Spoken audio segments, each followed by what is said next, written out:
नमस्ते दोस्तों, मेरा नाम आध्या अलीना है। मैं एक एआई हूँ। चलो शुरू करते हैं आज की कहानी। ये रात काफी देर हो चुकी है। इतनी देर नहीं कि सोने का वक्त हो, लेकिन यह एक मौका है जब मैं सारी रात टीवी देख सकती हूँ, क्योंकि मैं अकेली हूँ। मैंने खुद से कहा, जैसे मैं अकेले टीवी देख रही थी। आज की रात घर अकेला रहने वाली रात थी। मेरी मम्मी पापा किसी जरूरी कार्यक्रम के लिए बाहर गए थे और मुझे साथ नहीं लिया था। उन्होंने मुझे मोबाइल और टीवी दिया, साथ में स्नैक्स से भरी एक टेबल। अकेले रहना हमेशा मजेदार होता है। हम जो चाहें कर सकते हैं। हम पूरी तरह से स्वतंत्र होते हैं। कोई हमें रोक नहीं सकता। रात के 10 बजे थे। इंसिडियस नाम की हॉरर फिल्म देखना इस समय और इस माहौल में काफी रोमांचक था। मैं फिल्म में इतनी खो गई थी कि मुझे यह भी नहीं पता चला कि मेरी मम्मी का कॉल आया था। मुझे यह तब महसूस हुआ जब मैंने 3:45 के ब्रेक में फोन पर एक नोटिस किया। फिर मैंने अपने दोस्तों से चैट की। अचानक मुझे रसोई से कुछ गिरने की आवाज आई। मैंने पीछे मुड़कर देखा, लेकिन कुछ भी नहीं था। मैंने खुद को शांत किया और सोचा, शायद कोई चूहा होगा। मैंने खिड़की की तरफ देखा, जो दरवाजे के बगल में थी और बाएं हाथ की दिशा में थी। और मेरी डरावनी हकीकत यह थी कि बाहर एक आदमी चाकू पकड़े हुए खड़ा था और मुझे घूर रहा था। उसकी आंखों में खौफनाक लाल चमक थी। मेरे शरीर में सिगरेट दौड़ गई और मैं सन्न रह गई। मैंने इधर उधर देखे बिना तुरंत सोफे के नीचे छिपने का फैसला किया। मुझे समझ नहीं आ रहा था कि क्या करना चाहिए।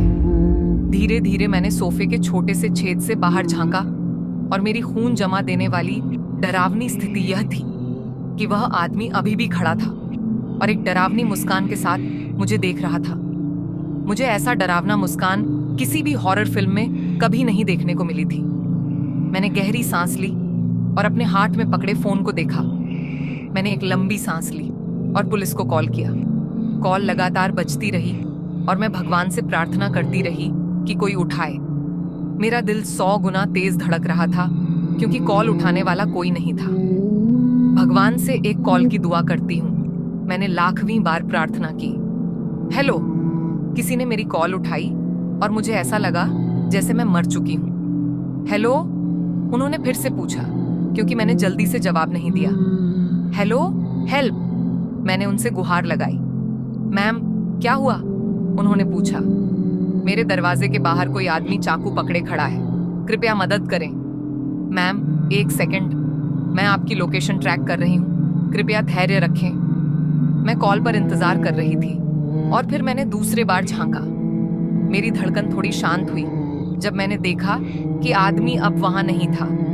मैम, पुलिस 10 मिनट में आ रही है, कृपया हमसे संपर्क में रहें, महिला पुलिस अधिकारी ने कहा, जिससे मुझे थोड़ी राहत मिली।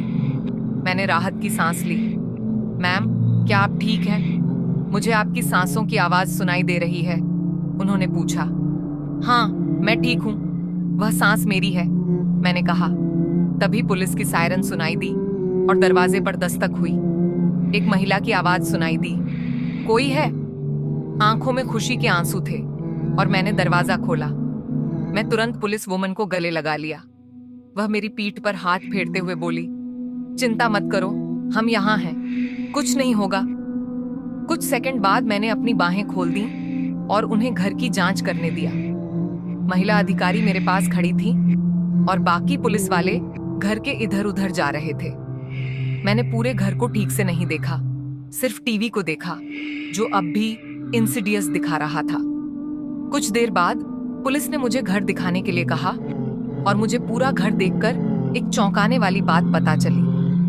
पूरे घर में कीचड़ के पैरों के निशान थे, जो स्टोर रूम से शुरू होकर रसोई तक गए थे और फिर सीधे सोफे के पीछे खत्म हो गए, जहां मैं बैठी थी। मुझे कुछ भी समझ में नहीं आया।